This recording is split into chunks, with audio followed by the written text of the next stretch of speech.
अस्सलाम वालेकुम। कैसे हैं आप सब? उम्मीद है आप सब खैरियत से होंगे। वेलकम करते हैं आपको स्टोरी ऑफ जैनी पे। आज की मेरी वीडियो में आपको बताऊंगी कि गाजर का हलवा कैसे बनाते हैं। यहाँ मैंने 5-6 लीटर तकरीबन दूध ले लिया था। उसमें मैंने 5-6 इलायची डाल दी थी और उसको बॉईल होने के लिए रख दिया था। उसके बाद यहाँ फिर मैंने 2 किलो के करीब गाजरें ले ली थी। इसमें से मैंने थोड़ी सी रख ली थी, सारी नहीं की थी, 2-3 तकरीबन रख ली थी। इधर दूध बॉईल हो रहा था और यहाँ पे फिर मैंने जल्दी से गाजरों को छील लिया और इनको ये कट करके बिल्कुल साफ़ कर लिया था। फिर इनको मैंने वॉश करके थोड़ी देर के लिए रख दिया और यहाँ दूध बॉईल हो रहा था अभी। तो गाजरों को अच्छी तरह से धो धो लेना है, छील लेना है पहले। फिर इनको इसके वो पीछे जो लगे होते हैं वो उतार लेने हैं और इसके बाद फिर इनको वो कर लेना है। इसके बाद ये मेरा चॉपर था तो मैंने कहा साथ इसके दिखा देती हूँ। मैं पहले हाथ से करती थी कद्दूकश, काफ़ी ज़्यादा टाइम लग जाता था उसमें। तो आपको पता है ज़ैनब छोटी है, बच्चों के साथ ज़रा मुश्किल हो जाता है। तो फिर मैंने ये चॉपर इसके साथ फिर मैंने की इस दफ़ा गाजरें कद्दूकश। ये मैं आपको दिखाती हूँ। ये बहुत अच्छा है, इसके साथ सैलेड भी बहुत अच्छा बन जाता है और गाजरें कद्दूकश हो जाती हैं। तो ये मल्टीपर्पज़ ही कह लें, इसको हम यूज़ कर सकते हैं। और मैंने ये 2-3 दफ़ा यूज़ किया है, मुझे तो बहुत अच्छा लगा है। तो अगर किसी ने लेना हो तो वो भी ले सकता है इस तरह का। इसमें ये देखिए, इसको मैं खोल के आपको दिखाती हूँ। तो इसमें ये था, 2 तरह के कटर थे इसमें। एक था चॉपर वाला और एक सैलड और कद्दूकश वाला था। तो मैंने इसमें वो जो सैलड और कद्दूकश वाली वो प्लेट सी थी और ये कटर था जो मैंने निकाल दिया था। और इसके बाद फिर मैं इसको सेट कर रही थी। वैसे मशीनों ने इंसान की ज़िंदगी बड़ी आसान कर दी है। जो काम पहले काफ़ी टाइम लेते थे वो बड़ी मिनटों में हो जाते हैं। तो ये थी इसकी प्लेट, इसमें काफ़ी सारे बने हुए पोर्शन कद्दूकश का है, सैलेड का है। कुछ भी हम इससे कर सकते हैं जो हमारी नीड हो वो। इसके बाद इसको फिर मैंने फिक्स कर दिया अच्छे से। मैंने कहा चलें आप लोगों को भी साथ दिखा देती हूँ कि ये भी इससे भी हो सकता है और बड़ी आसानी से और बड़े कम टाइम में हम ये काम कर सकते हैं। तो इसका बस ये कवर लगाते हैं। तो ये मेरे से फिक्स ही नहीं हो रहा था, तो पता नहीं कभी किसी साइड को घुमाऊं कभी किसी साइड को घुमाऊं। इसको काफ़ी चक्कर देने के बाद फिर जाके कहीं ये फिक्स हुआ। तो ये मशीन जो है इसकी नीचे वाली ये भी अच्छी फिक्स हो जाती है। इसके नीचे रबड़ लगे हुए हैं तो ये हिलती जुलती नहीं है। जैसे अक्सर जूसर होते हैं, जैसे हम गाजरों का जूस वगैरह बनाते हैं तो वो जूसर रबड़ वगैरह नहीं होती तो वो बहुत ज़्यादा हिलते हैं। उस तरह नहीं थे, ये एक जगह पे जहाँ पे रख दें वहाँ फिक्स हो जाता है। तो चलें फिर अब मैं करती हूँ कद्दूकश और आपको दिखाती हूँ साथ साथ में कैसे हम बड़ी आसानी और बड़ी कम वक्त में अपने काम को ख़त्म कर सकते हैं। तो ये चीज़ें बड़ी फ़ायदेमंद हैं। ये देखिए कैसे मिनटों के अंदर अंदर हो रही थी गाजरें। तो अच्छी हो जाती है, इनमें बहुत ज़्यादा बारीक नहीं होती कि जब हम हलवा बनाएं तो वो बिल्कुल मिक्स होके कचुम्बर सा बन जाए। वैसी नहीं होती, ज़रा मोटी मोटी होती हैं और ज़रा लंबी हो जाती हैं। तो सही है ये। अब सर्दियां स्टार्ट हो गई हैं, यही कुछ बनना है, गाजर का हलवा, कभी बेसन कभी कुछ, हर किसी की अपनी पसंद। तो मेरा काफ़ी दिनों से दिल कर रहा था कि मैं गाजर का हलवा बनाऊं। तो मेहनत तो उसमें बहुत लगती है, काम बहुत लंबा चौड़ा हो जाता है उसका। हर कोई अपने अलग-अलग तरीके से बनाता है, कोई किसी तरीके से कोई किसी तरीके से। तो मैं पहले दूध को बॉईल कर लेती हूँ अच्छी तरह। जब दूध आधे से कम रह जाता है फिर उसमें गाजरें ऐड करते हैं। कुछ लोग गाजरों को पहले ही थोड़े से घी में उसको वो कर लेते हैं, नरम करके फिर वो दूध में ऐड करते हैं।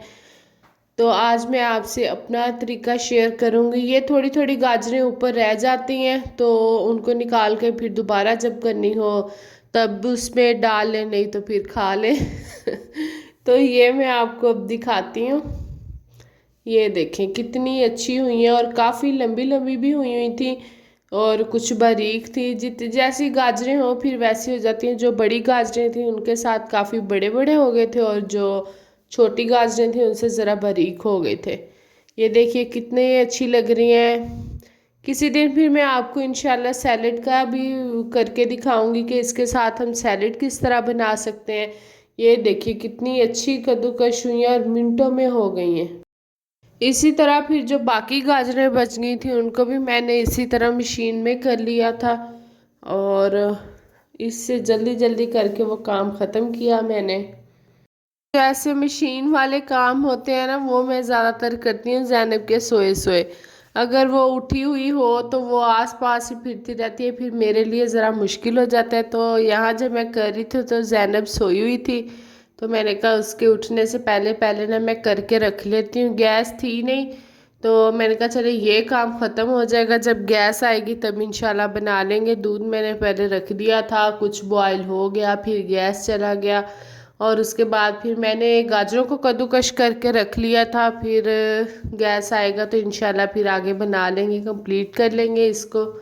बहुत सारे लोग गाजर का हलवा प्रेशर कुकर में भी बना लेते हैं, लेकिन उसमें वो टेस्ट नहीं आता जो हम लोग ऐसे चूल्हे पे बनाते हैं और ज़्यादा देर पकता है दूध तो ज़्यादा अच्छा बनता है। कुछ लोग इसमें खोया भी ऐड करते हैं, वो हम लोगों की अपनी मर्ज़ी है, जो ऐड करना चाहें वो खोया भी ऐड कर सकते हैं। यहाँ फिर सारी गाजरें तकरीबन हो गई थी तो इनको भी अब निकाल लेते हैं किसी बाउल में। उसके बाद चलें फिर अब हम दोबारा चलते हैं अपनी रेसिपी की तरफ। तो दूसरे पतीले में ना दूध बहुत नीचे लग रहा था तो फिर मैंने इसको नॉन स्टिक में डाल लिया था। इसमें अभी दूध देखें उस पतीले में काफ़ी ज़्यादा था, ये हाफ से कम रह गया था। उसके बाद फिर इसमें मैंने गाजरें ऐड कर दी थी। आपने ध्यान रखना है जब दूध आधे से कम रह जाए फिर गाजरें ऐड करनी है। अगर हम गाजरें उसमें जल्दी डाल देंगे तो गाजरें बहुत ज़्यादा वो गल जाती हैं और बहुत ही इकट्ठी इकट्ठी सी हो जाती हैं, वो भी अच्छी नहीं लगती। तो ये देखिए अब यहाँ अभी इनमें दूध है तो इसको हम अच्छे से पकाएंगे। मैंने पहले जब बनाया था तब थोड़ा थोड़ा उसमें दूध रह गया था तो वो नॉन स्टिक तब मैंने निकाले नहीं थे बर्तन, तो नहीं वो इसमें डाल सकी थी। तो उस पतीले में बहुत ज़्यादा नीचे लग रहा था तो पकाना ही बड़ा मुश्किल हो गया था। फिर ये देखिए यहाँ काफ़ी हद तक पानी ड्राई हो गया था तो फिर मैंने इसमें शुगर ऐड कर दी थी। शुगर आप अपने हिसाब से अपनी मर्ज़ी से ऐड कर सकते हैं, कोई कम खाता है कोई ज़्यादा खाता है। इसमें ज़रा कम ही डाली जाती है क्योंकि गाजरें भी मीठी होती हैं, तो आप अपने टेस्ट के हिसाब से डाल के चेक कर लें। और अगर आपने अभी तक ज़ैनब के चैनल को सब्सक्राइब नहीं किया, हमारे चैनल पे नए हैं तो ज़ैनब के चैनल को जल्दी से सब्सक्राइब करें ताकि आपको सारी नई वीडियो मिल सकें। जब इसमें गाजरें ऐड कर लेनी है तो आपने इसको हिलाते रहना है कि ये नीचे ना लगे या कोई साइड ज़्यादा ब्राउन ना हो जाए। तो अगर ये नीचे लग जाए या ज़्यादा ब्राउन हो जाए तो उनका भी जला जला सा टेस्ट आने लग जाता है, वो बिल्कुल अच्छा नहीं लगता। यहाँ हालांकि गाजरें बिल्कुल मेरी रेड सी थी लेकिन इन वीडियो में कलर ज़रा कम येलो येलो सा ऑरेंज ऑरेंज शेड आ रहा है।